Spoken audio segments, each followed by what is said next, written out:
구름과 흑암.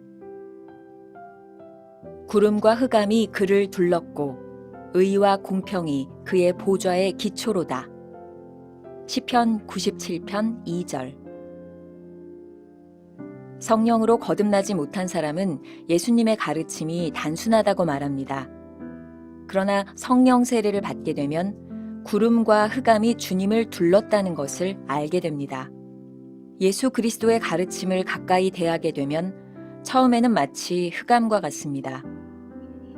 이때 예수님의 가르침을 이해할 수 있는 유일한 방법은 우리 안에 계신 성령님의 조명을 따르는 것입니다.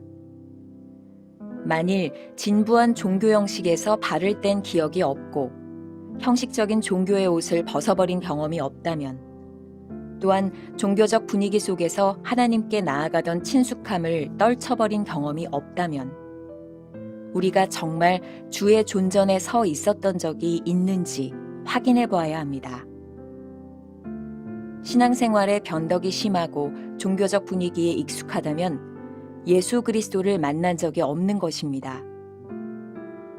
예수 그리스도가 하신 일을 깨달음으로 놀라운 환희와 자유함을 맛본 후에는 그분을 깊이 알기 원하지만 정작 그때부터 깊은 흑암이 몰려옵니다. 예수님께서는 언제나 내가 너희에게 이른 말은 영이요 생명이라고 하셨습니다. 성경의 많은 말씀들이 처음에는 구름과 흑암 같습니다.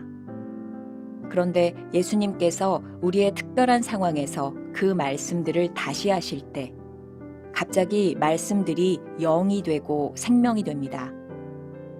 이것이 환상이나 꿈이 아니라 바로 말씀에 의해 하나님이 우리에게 보여주시는 방법입니다. 우리가 하나님께 나아가게 되는 가장 단순한 방법은 언제나 살아있는 말씀을 통해서입니다.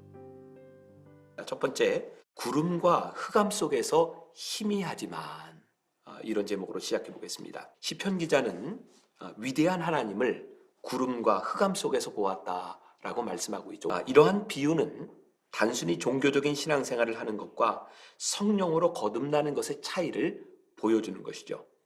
챔버스가 23살이 되었을 때입니다. 그래서 영적 아버지와 같은 던컨 맥그리거의 지도 아래 열심히 사역하고 열심히 배우던 시기였습니다. 이 땅에서 4년간의 지옥이라고 묘사하고 있습니다. 오늘 챔버스의 묵상이 이런 상황을 이해하도록 만들어줍니다. 예수 그리스도의 가르침을 가까이 대하게 되면 처음에는 마치 흑암과 같습니다. 이때 예수님의 가르침을 이해할 수 있는 유일한 방법은 우리 안에 계신 성령님의 조명을 따르는 것입니다.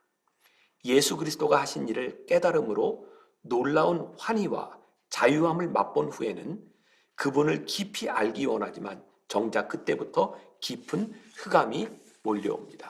흑암 속에서 우리의 신앙이 출발한다는 그런 내용입니다. 중생하지 못한 우리의 신앙은 아직 온전하게 주님을 이해하지 못합니다. 성령께서 우리 속에 들어오실 때 비로소 깨닫게 되는 것입니다. 그러니 신앙생활에 구름과 흑암이 찾아올 때 너무 염려할 필요가 없다는 말입니다. 그것은 이런 과정을 통해 우리들이 나아가는 것이기 때문입니다. 오스왈드 챔버스의 순종에 보면 그의 친구였던 조지 옥서가 챔버스의 삶을 회상하며 남긴 글이 있습니다. 제가 좀 읽어드리겠습니다. 어떤 사람이 주께 온전한 마음으로 기쁘게 드리는 자리까지 이르는 데는 일반적으로 자신만 아는 숨겨진 배경들이 있습니다. 네 라는 확답은 순간 또는 눈 깜짝할 사이에 있지만 그 대답이 있기까지 주님을 떠나 방황하는 기간들이 있습니다. 따라서 내가 믿기는 챔버스의 성령 충만은 그 친구의 어려움의 기간들과 연결됩니다. 나는 챔버스가 하나님께서 원하시는 높은 곳으로 올라갔다고 생각하는 사람들을 위해 이 글을 씁니다. 그들을 격려하며 바르게 인도하려는 목적을 가지고 있습니다. 계곡의 깊이는 산의 높이와 비례합니다. 챔버스의 방황의 시간, 그래서 그의 삶의 지경이 깊어지고 넓어졌던 것. 구름과 흑암은 절망이 아니라 신앙의 출발점입니다. 두 번째 주제, 하나님은 어떤 특별한 상황에서 명확해집니다. 우리가 이해하지 못하기 때문에 흑암과 구름 속에 있는 것처럼 느껴지기도 하지만 하나님이 우리에게 말씀하시는 때가 있습니다. 챔버스는 이것을 특별한 상황이라고 말을 했고 갑자기 말씀들이 영이 되고 생명이 됩니다. 이것이 환상이나 꿈이 아니라 바로 말씀에 의해 하나님이 우리에게 보여주시는 방법입니다. 우리가 하나님께 나아가게 되는 가장 단순한 방법은 언제나 살아있는 말씀을 통해서입니다. 어제 말씀이 하나님은 어떤 일을 하실까라는 것에 초점을 맞추고 있다면 오늘 묵상은 그 하나님은 어떤 분이신가에 집중하고 있습니다. 누가복음 11장 11절부터 13절에 너희 중에 아버지 된 자로서 누가 아들이 생선을 달라 하는데 생선 대신에 뱀을 주며 알을 달라 하는데 전갈을 주겠느냐. 너희가 악할지라도 좋은 것을 자식에게 줄 줄 알거든 하물며 너희 하늘 아버지께서 구하는 자에게 성령을 주시지 않겠느냐 하시니라. 이 하나님이 어떤 분이신지를 깨닫는 순간 우리의 마음에서 흑암이 물러갑니다. 이것은 놀라운 신비입니다.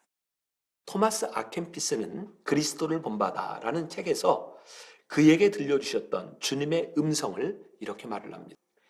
내 말을 내 마음에 새기고 부지런히 묵상하여라. 유혹이 닥칠 때 그 말이 내게 꼭 필요한 것이기 때문이다. 읽어도 이해되지 않는 것은 내가 너를 찾아가는 날 알게 될 것이다. 그러니 우리도 염려하지 말아야 합니다. 그분이 어떤 분이신지를 확실히 알면 그분이 하시는 일도 확실하게 알게 될 것입니다. 지금은 우리들이 흑암 속에 있는 것 같으나 우리들에게 그분이 찾아오셔서 우리들에게 밝히 알려줄 날이 올 것이기 때문입니다. 우리의 이해가 아닌 하나님이 어떤 분이신지 알게 되는 때 주님은 나의 최고임을 고백하게 될 것입니다. 오늘도 우리가 이런 질문을 가지고 하루를 지나가 보면 어떨까요? 혹시 우리 주님이 구름과 흑암 가운데 있다고 느끼십니까?